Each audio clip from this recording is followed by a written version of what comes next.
Entrevista Capital patrocinada por IG, expertos en CFDs para operar sobre acciones, índices y divisas.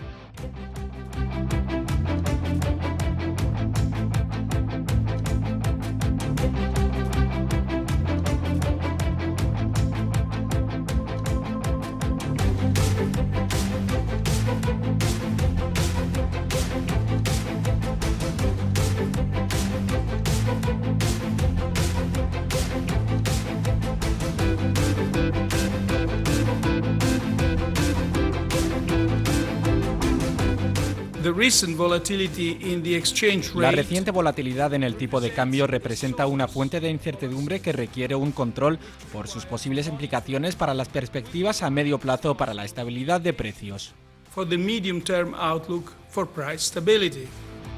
Bueno, una de las referencias del día, de la semana, del mes, el discurso, el mensaje ayer de Mario Draghi, presidente del Banco Central Europeo. David Cano es director general de AFI, Analistas Financieros Internacionales. ¿Qué tal, David? Hola, ¿qué tal? Muy bien, muy buenos días. Dijo Draghi en ese discurso que veía al mercado especialmente sensible con lo que él podría decir, con los mensajes y con la percepción de los mensajes. Realmente el mercado está como A ver, ¿cómo, qué, cuándo, de qué manera? Porque hay en la evolución del ciclo económico, en los últimos 2 años, lo que estábamos esperando los economistas es a tener señales de la recuperación económica. Ya está ahí, ya es indudable. Y, por tanto, el siguiente paso es ver en qué momento el Banco Central Europeo va a empezar a retirar los estímulos monetarios. Y ya lo hizo la Reserva Federal, lo van preparando el terreno, van introduciendo mensajes, palabras y demás, y eso es lo que hoy es lo importante en los mercados financieros, tratar de anticipar cuál va a ser el ritmo de retirada de los estímulos monetarios del BCE. ¿Cómo viste ayer a Mario Draghi? Bueno, es verdad que un poco más cauteloso. Si quieres, lo que estamos viendo en el Banco Central Europeo son mensajes más duros y luego se van compensando con otros mensajes no tan tensionadores. Yo diría que ayer Draghi no fue tensionador. Es más, esas alusiones al tipo de cambio, a esa fortaleza reciente del euro, sí es una señal de que el Banco Central Europeo pues, podría condicionar la retirada de sus estímulos monetarios a esa fortaleza del euro. Y también otro elemento importante es, le preguntó sobre las expectativas de que hubiera subida ya de tipos de interés antes de que termine el año, y ahí claramente dijo que no. Por lo tanto, yo diría que no fue tensionador, no. Y seguramente hizo una compensación a declaraciones de otros miembros días atrás, donde sí fueron un poquito más tensionadoras. El mercado esperaba que Draghi dijera algo para frenar o taponar la escalada del euro en estas últimas jornadas, y parece que arremetió contra Estados Unidos por unas declaraciones que hicieron distintos miembros de la administración Trump, y lo que está haciendo es avivar la subida del euro y abrir la posibilidad a una guerra de divisas. ¿O me estoy...? Hombre, yo creo que no, la guerra de divisas como tal, no creo que se enfrente Estados Unidos y Europa en un concepto como la guerra de divisas, pero sí que es verdad que en esta agenda o este plan que tenía el Banco Central Europeo de ir retirando poco a poco los estímulos de política monetaria, pues esta apreciación del euro puede ser que les haya roto un poco los esquemas, que les obligue a reconducir o a reconsiderar el ritmo de subidas. Me da esa sensación de que su plan puede verse algo alterado por esta apreciación reciente. Alterado significa que si sigue el euro tan alto se podría retrasar la retirada de estímulos. Una apreciación del euro equivale a un endurecimiento de las condiciones monetarias. Una apreciación del euro es malo para el crecimiento, es malo para que la inflación regrese al 2%. El principal objetivo que tiene hoy el Banco Central Europeo, y para eso se llevaron a cabo las medidas de política monetaria no convencional, es que la inflación regrese al 2% lo antes posible.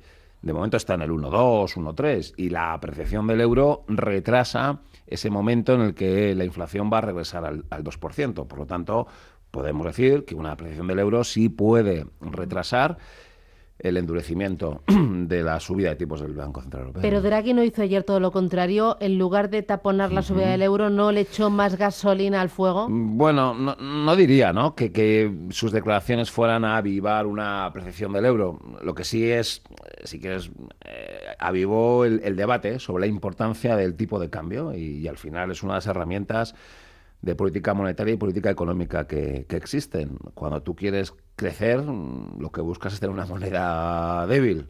Eso provoca un repunte de la inflación, pero como digo, hoy no es el problema, al revés, lo están buscando todos, ¿no? En definitiva, lo que voy es que seguramente Europa, seguramente el Consejo de Gobierno del Banco Central Europeo, estaría más cómodo con un tipo de cambio en 1,15 que en 1,25, y es un poco lo que vino a decir ayer, ¿no? Y los que están más cómodos ahora son los norteamericanos con ese dólar más flojo, porque ya lo han dicho, hace a la economía de Estados Unidos más competitiva. No, en Estados Unidos estamos teniendo en los últimos días indicadores, señales que seguramente vayan a llevarnos a revisar al alza la previsión del crecimiento económico. Lo ha hecho el FMI, muy asociado a ese plan de estímulo fiscal, que no ha llegado tan rápido como en principio se pensaba, pero que ahí está y que se cuantifica entre 4 y 5 décimas al alza en la previsión de crecimiento del PIB de Estados Unidos.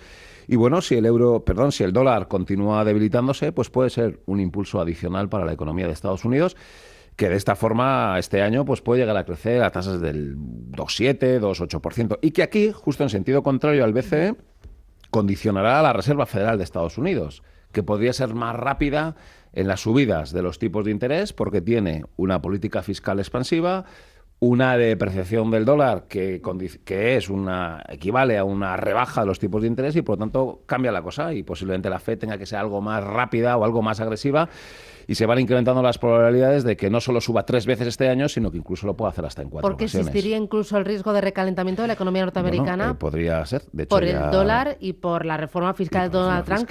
Y la bolsa que está en máximos históricos y el mercado inmobiliario. De hecho, ya estamos viendo algún miembro de la Reserva Federal de Estados Unidos que empieza a hablar de que el riesgo puede ser que la Fed no sea capaz de frenar rápido a la economía americana, ¿no? A la economía de Estados Unidos, y como digo, pues este año podría alcanzar tasas de crecimiento cercanas al 3%. Bueno, son las distintas posiciones en el ciclo económico que tiene una y otro país y que condicionan lógicamente la política monetaria, ¿no? Aquí intentar consolidar el crecimiento, intentar que no se nos venga abajo, y en Estados Unidos empezar a hablar de que no haya un recalentamiento, ¿no? Ayer se metieron, y volviendo otra vez a Draghi, yo escuchaba bastantes críticas en torno al discurso de Draghi, porque decían, Draghi se está centrando tanto en el crecimiento de la economía de la zona euro y en ese repunte, ese crecimiento sostenido y moderado, que ha dejado que Estados Unidos le meta un gol con el tema de las divisas. ¿Tú lo ves así o no? Yo no lo veo así. No. El Banco Central Europeo no es que el tipo de cambio sea una variable objetivo como tal. Lo que sí es la inflación. El Banco Central Europeo ha estado, insisto, preocupado en que la inflación repunte. Para eso tomó medidas extraordinarias como la compra de bonos.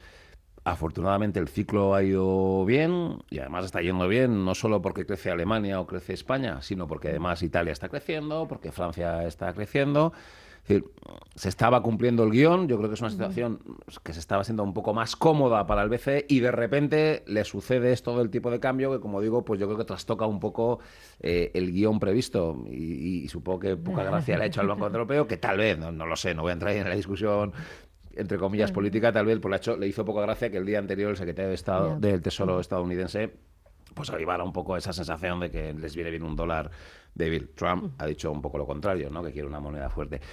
Yo no creo, ¿no?, que en la importancia relativa de una y otra economía y en las dinámicas económicas debamos centrarnos tanto en si el tipo de cambio está más o menos manipulado y demás. Luego existe otro asunto que es importante, y a la hora de hablar de la competitividad exterior del euro, esto no va solo del tipo de cambio del dólar contra el euro.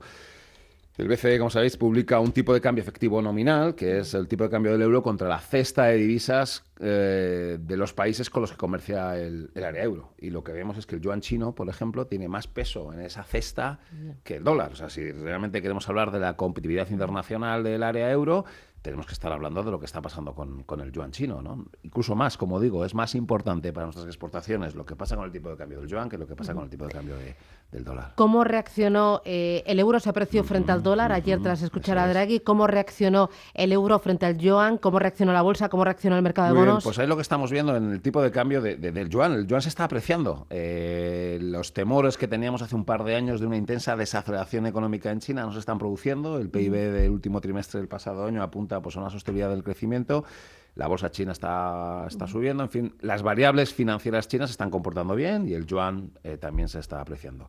Relevante, sí, lo que está pasando con la curva de tipos de interés. Y poco a poco la curva del euro, la curva de Alemania está repuntando. El 10 años ya alcanza un 0,60% y aunque los tipos a corto plazo siguen en negativo, bueno, pero poco a poco van abandonando una zona de tipos de interés demasiado bajos. Lo razonable sería pensar que el 10 años alemán pues se vaya acercando hacia la zona pues del 1%. Y eso es lo que poco a poco entendemos que se va a producir. Este año debería haber un proceso de normalización o de subida de los tipos de interés en la curva de Alemania, especialmente en el tramo largo, y que vaya cogiendo un poquito de pendiente, ¿no? Bueno, la prima de riesgo española va como una moto. Y luego lo que estamos viendo, efectivamente, es con esta subida de tipos de interés en Alemania, que no se producen tanto en España, pues la prima por riesgo está cayendo. Si me permiten la simplificación, la prima por riesgo está cayendo más casi porque está subiendo el bono alemán que porque realmente esté cayendo la TIR del bono español, ¿no? Para terminar, hoy en Davos, discurso de clausura de Trump. ¿Qué esperas de Trump? Bueno, no lo sé. Es impredecible, ¿no? Es impredecible.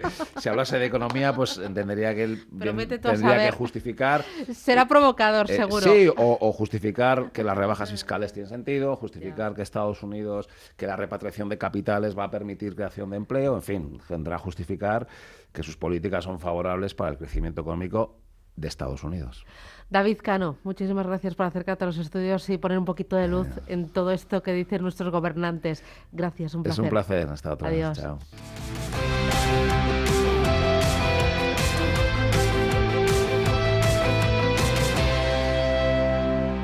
IG ha patrocinado este espacio.